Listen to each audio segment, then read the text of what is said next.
Hi everyone, my name is Tiffany Zhang and I'm the founder and host of Undocumented History and online YouTube video podcast. In today's episode, episode 8, I will be speaking with Aneesh Chopra, the current president and co-founder of CareJourney and the nation's first chief technology officer appointed by former President Barack Obama. After learning that the nation's first chief technology officer was Aneesh Chopra, a South Asian, I wanted to learn more about his journey and how his identity as an Asian American impacted it. Thus, I reached out to him for an interview. Being the first to do anything is challenging, but would the weight of the Asian model minority myth exacerbate that challenge?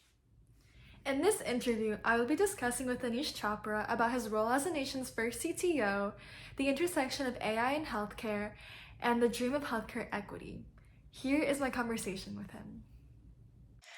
Hi, everyone, and welcome to Undocumented History, an online video podcast focused on educating others about Asian culture and history while also amplifying Asian voices and stories. I'm Tiffany Zhang, your host, and today we have a very special guest, Aneesh Chopra. Mr. Chopra is the co-founder and president of CareJourney, an open data membership service for healthcare providers. Previously, from 2009 to 2012, he served as the nation's first chief technology officer appointed by former President Barack Obama. He also served as Virginia's Secretary of Technology under former Governor Tim Kaine.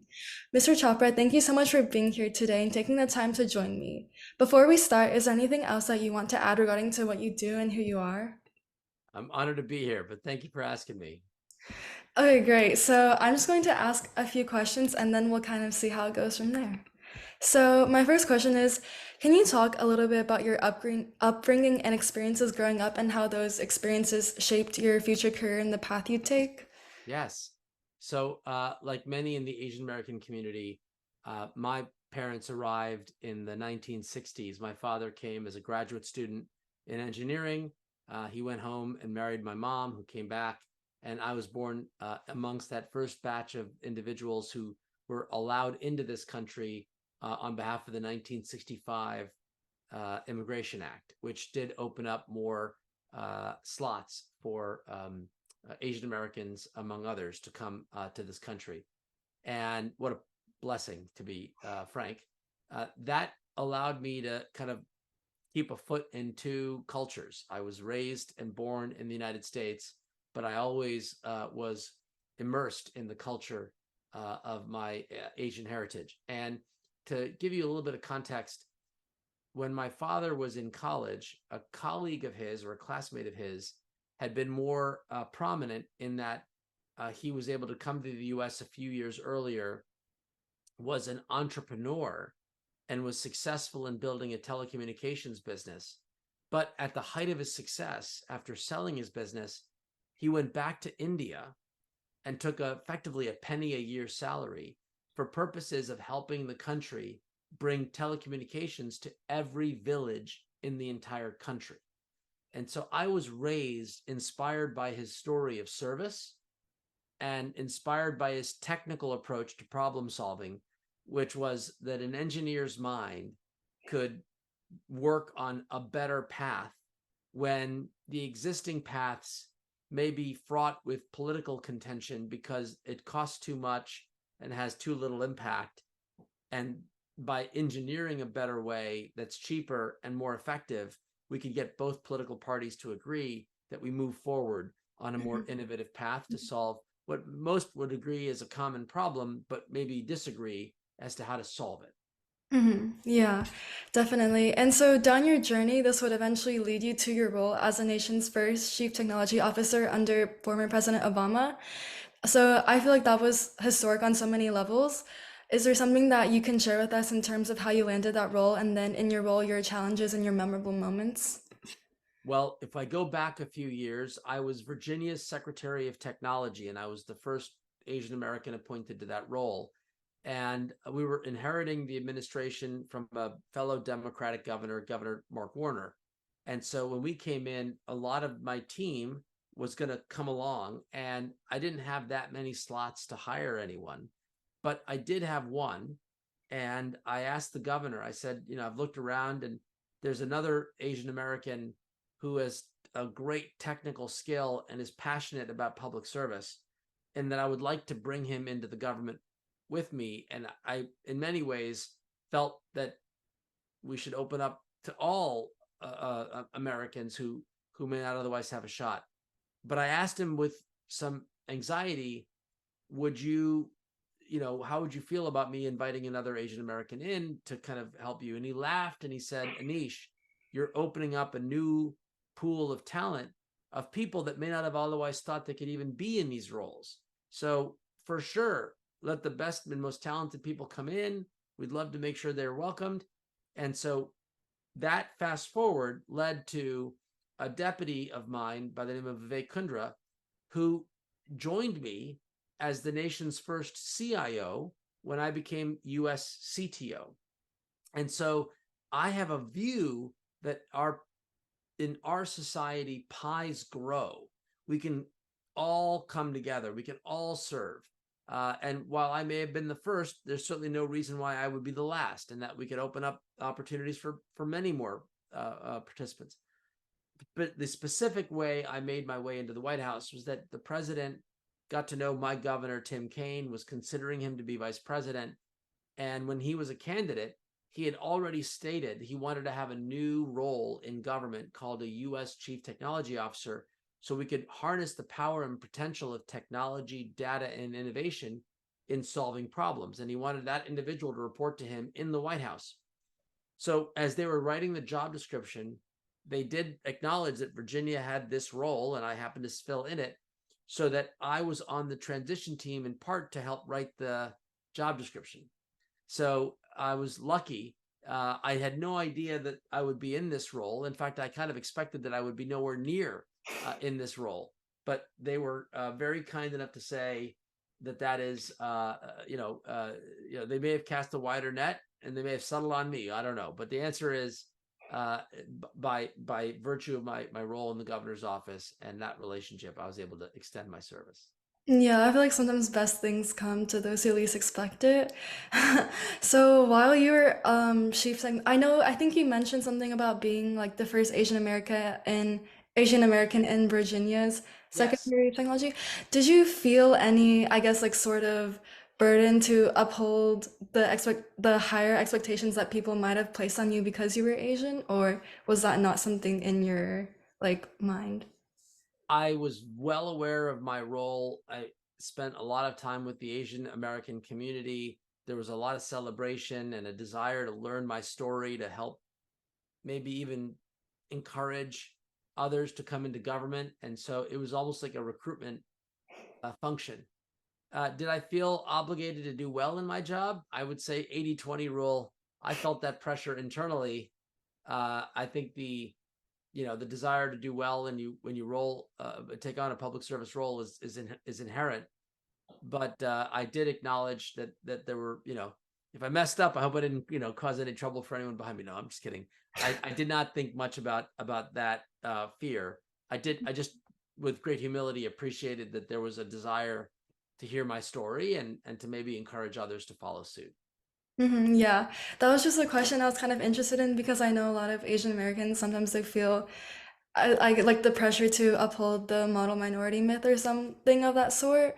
And especially with like, I don't know, like Asians in technology or like computer science, like I feel like there's sometimes an even greater pressure added along with just like upholding a public service position, as you talked about before. But going on to, I guess, like technology, I know AI is something that is growing very fast these days. My question to you is, based on your experience and your expertise, should we be, I guess, like concerned in a way about our relationship with technology and AI in the future? Well, for every one part of concern, I want two parts of excitement.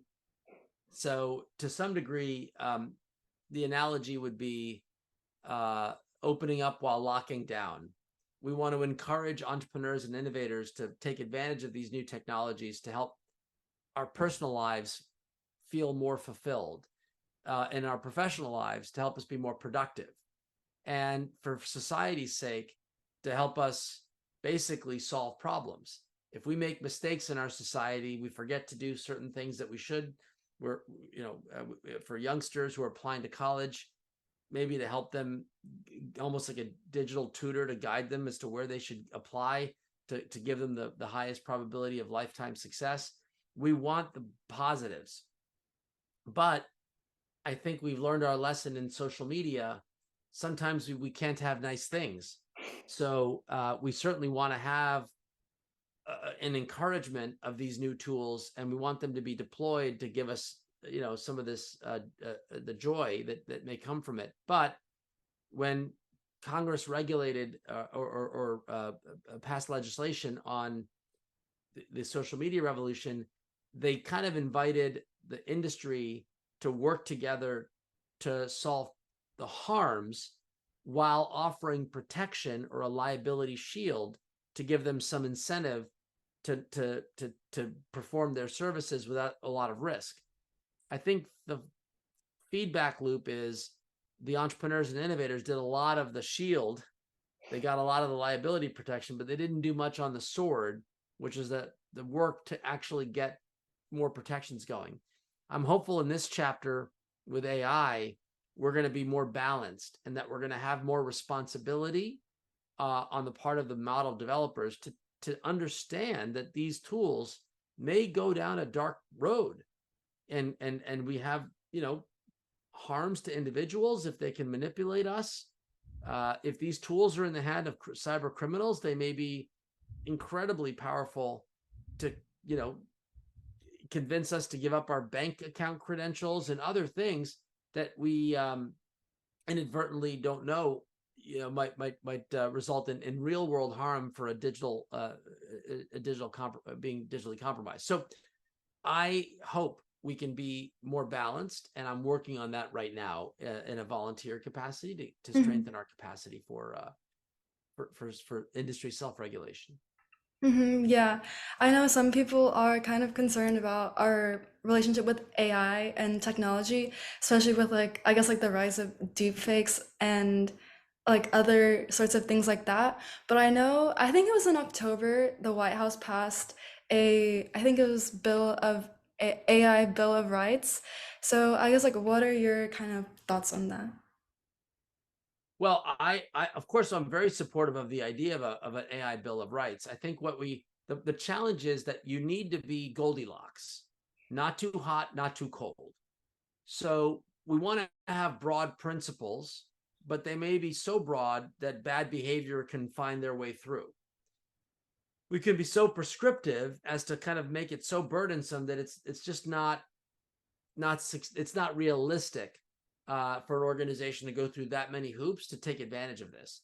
So we need to find that Goldilocks, and that's a little bit more art than science. We just got to negotiate our way to identify in a more agile way that this could be a harm, and then resolve it. A simple example is, should companies ban employees from logging into ChatGPT from their office computers?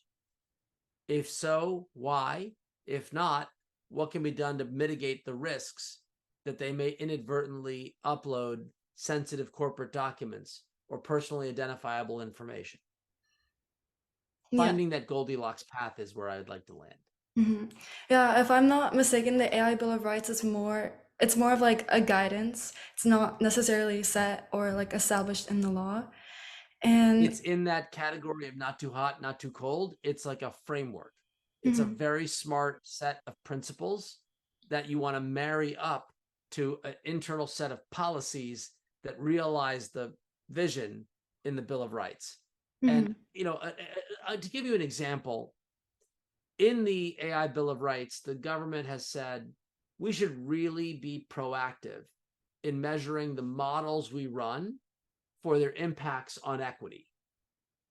So a reasonable Bill of Rights is that as a model developer, if I was to ship product, I would expect that I've done that part of my homework, and mhm, that you, as my buyer, should expect that I will have done my part of that homework.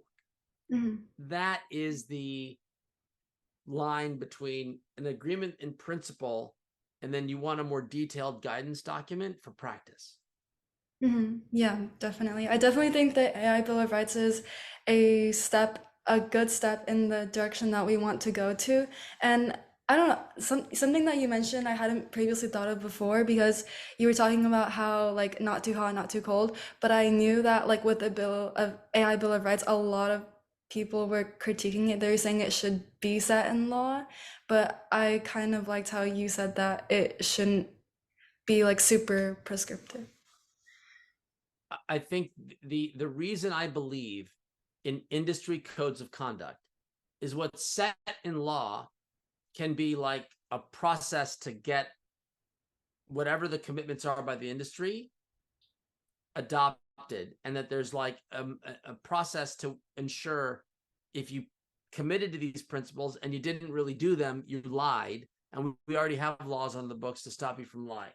So we don't need to codify in law an AI Bill of Rights. We need it to be an inspirational statement to motivate organizations to say, I'm willing to do this, and I'm going to tell you publicly that I won't release my model without doing an equity assessment.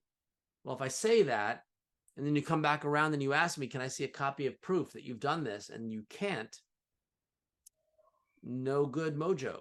I might be subject to some greater, in that case, an FTC rule that says you can't lie to your customers. You can't tell the public you did something and then not really do it. Yeah. And then I know one of your other passions is also healthcare. And I know AI has been, I guess, like has been kind of like part of healthcare. Like AI has been diagnosing patients and whatnot. But in the sector of accessibility, I guess, like, how can AI help make healthcare more accessible? Or how can it help like improve healthcare? Well, that's a terrific question. And it's probably, well, let me take a step back. And what does it mean to fix healthcare?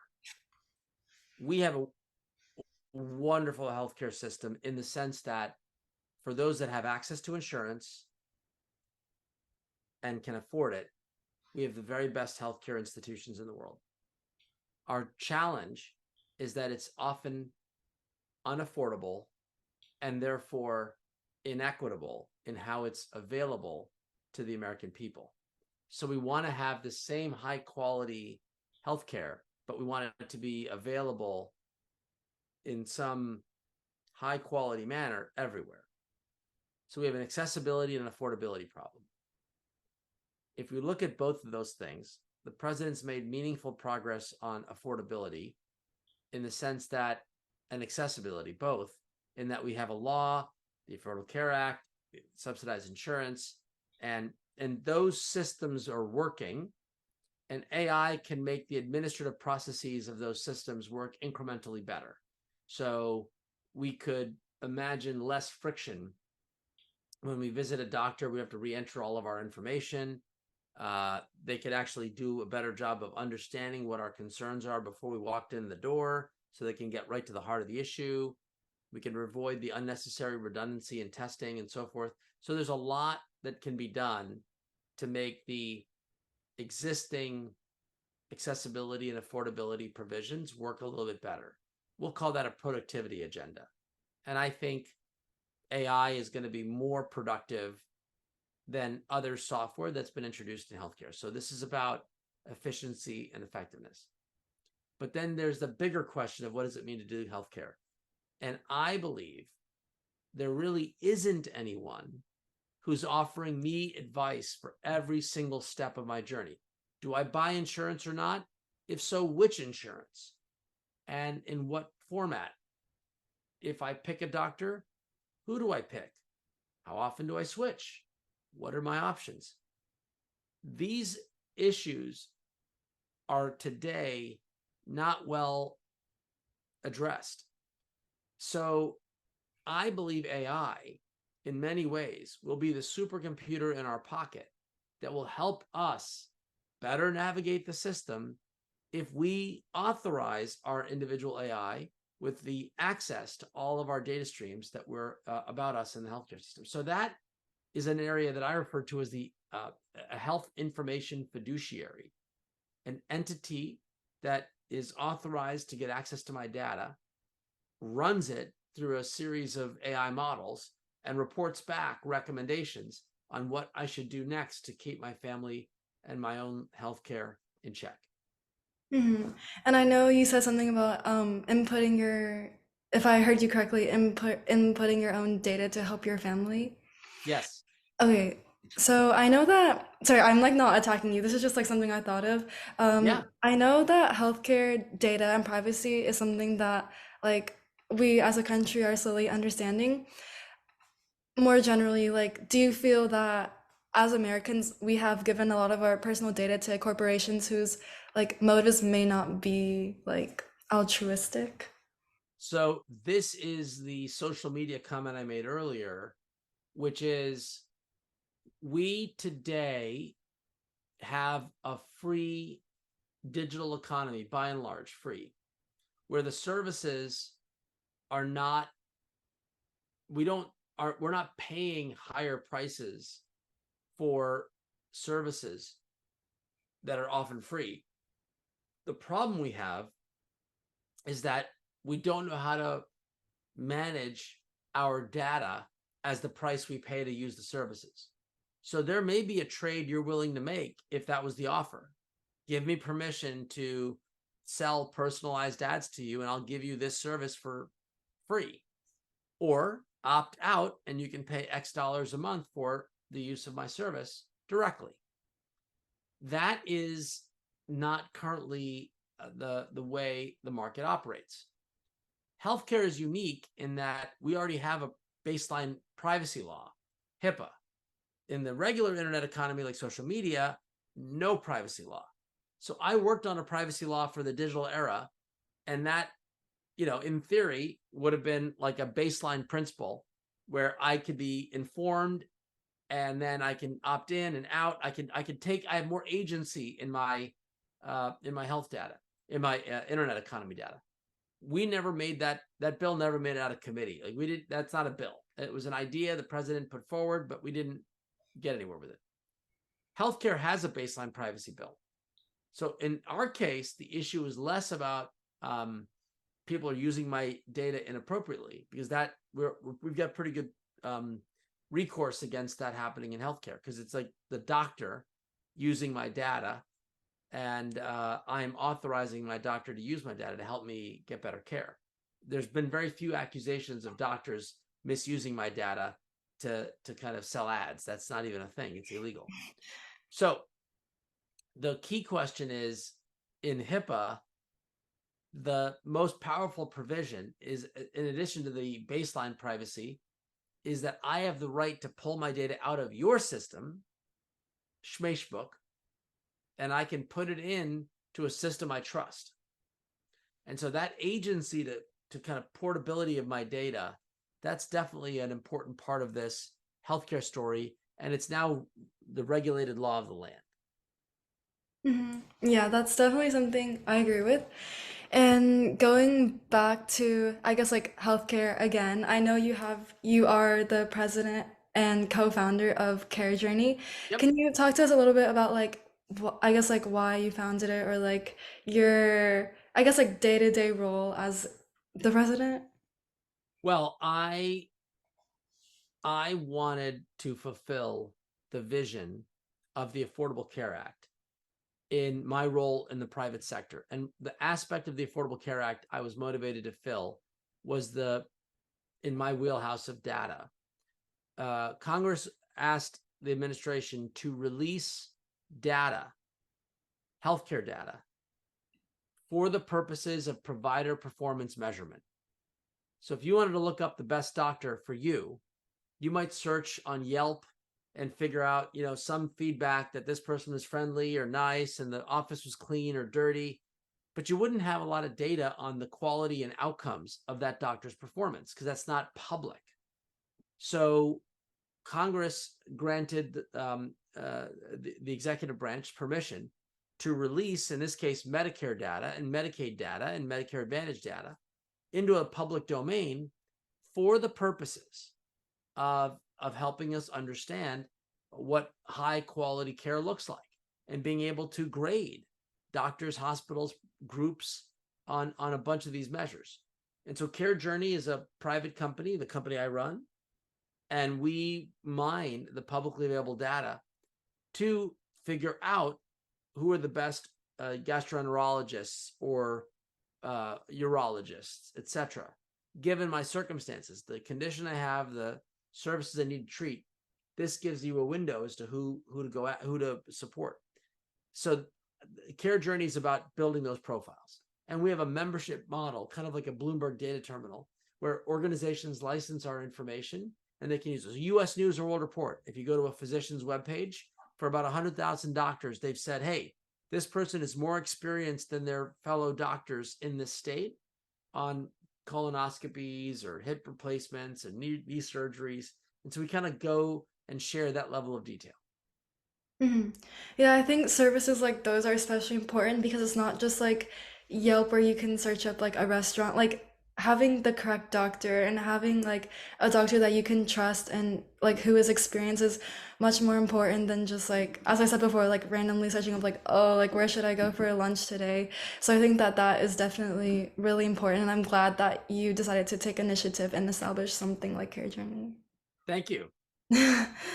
So I guess going on along Care Journey, I guess like how do you ensure that Care Journey is like performing up to its like high standard or like fulfilling its mission statement? Well, a lot of that is we have a feedback loop with our customer base. So we have doctors and hospitals and networks and health plans who license our data, and they provide us information about what, do we like, would they like what we see, and can we improve upon this, and how do we make it happen? And so that is something that the it's been a good ride. And the beautiful thing of software and data is you can always go back and investigate, can I make it slightly better, and can I twist and turn? And so that is an area that I spend my time on. Hmm. Yeah, definitely. And Getting member feedback on that subject, and iterating. mhm. And then I know this is kind of an abrupt turn back, but going back to kind of like going back to kind of like Asian American representation and Asian American like hate and stuff. I know you said that before previously. You said that you weren't, I guess, like as aware as like the you're, I guess, like as aware as like the model minorities role on you, I guess. But I was. I'm going to be careful. You certainly feel an obligation to do right in your role, given in general you want to perform well. That was my statement. Your comment is, did you feel an additional burden yeah. on account of that role? I felt it, but I put such a high bar on my own Hmm. performance that I increasing that above it wasn't that much higher. But I was Yeah. certainly aware Hmm. of the concern that there may have been a bias in how people perceive me given their perceptions. An Asian American who's focused on tech, got it. That may be Yeah, a sorry, that was what I meant. It was just like lack of a better word. So going back to what I said, violence against Asians or Asian hate is not new. Just like I guess like in general, have you ever experienced Asian hate in your life? And if so, like how have you dealt with it? Or like microaggressions or like discrimination? yeah. I can't say that I personally suffered, but in New Jersey where I grew up, the a lot of where hate comes from is when there's a concentration of people that are new in the Hmm. neighborhood that creates some anxiety. In the immigration laws of 65, many Asian Americans sort of grew up as like a few in the town, or less than 1%. And so when you're a small part of the population, there's a lot of curiosity and tell me your story, and there's not as much threatening. But Jersey City, New Jersey happened to have the highest concentration of Asian Americans of South Asian descent. And in that area, I don't know how big the ratio was, maybe 10%, 15, 20%. It was getting to be pretty big. The local thugs created a gang they called the Dot Busters.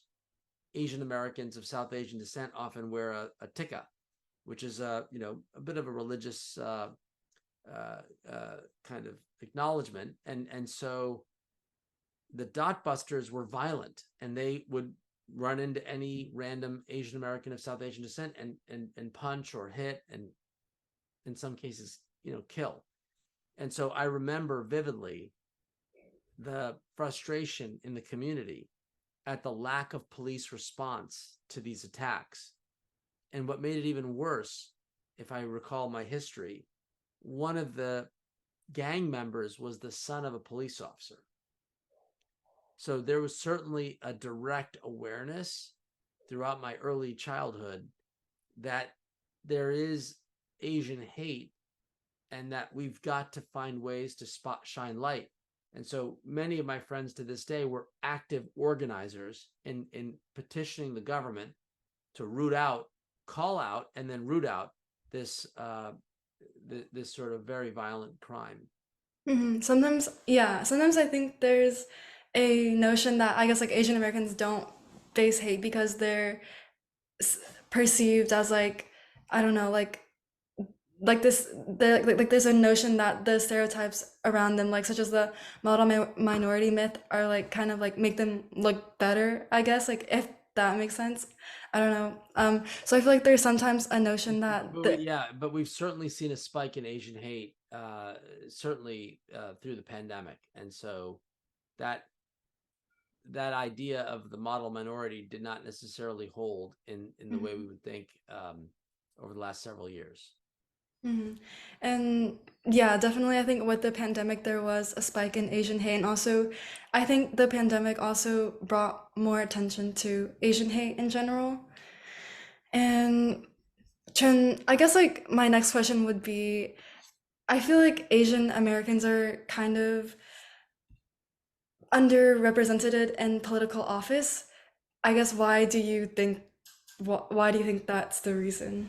So a lot of people feel inspired when they see themselves in other roles. And so it's a human characteristic. We didn't have that many elected officials, and so we weren't really inspired or thought that this was a door that was available to us.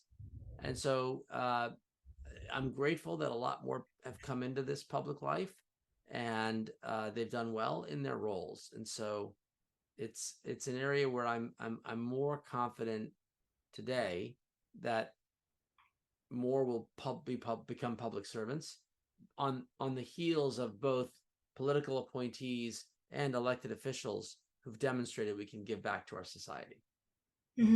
Definitely. And last question, I guess, what role do you think, as like an overarching statement, what role do you think, I guess, like healthcare access, technology, Asian Americans, what role do you think that will play in the 2024 election?